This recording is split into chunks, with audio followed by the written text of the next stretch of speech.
இது கர்த்தர் உண்டு பண்ணின நாள், இதிலே கலிகூர்ந்து மகிழ கடவோம்.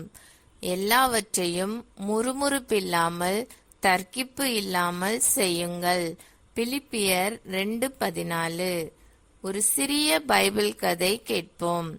தேவன் இஸ்ரவேலரை எகிப்திலிருந்து விடுவித்தார். அவர்கள் செங்கடலை கடந்தபோது மகிழ்ச்சியுடன் பாடினார்கள். ஆனால் 3 நாட்களில் மாரா என்ற இடத்தில் கசப்பான தண்ணீரை பார்த்ததும் புலம்ப ஆரம்பித்தார்கள்.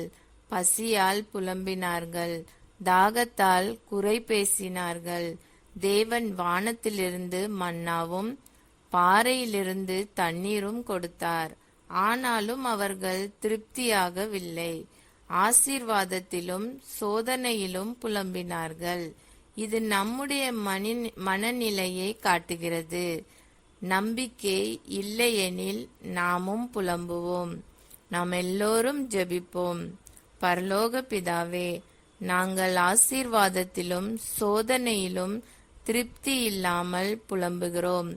எங்களை மன்னித்தருளும். நன்றியுள்ள இருதயத்தை தாரும். எல்லா நேரங்களிலும் நம்பிக்கையுடன் வாழ செய்யும். எங்கள் வாய்களில் புகழ்ச்சி இருக்க, புலம்பல் இல்லாமல் இருக்க உதவும்.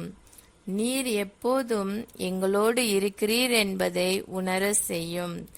விண்மீன்களாய் ஒளிரும் பிள்ளைகளாக மாற்றும்.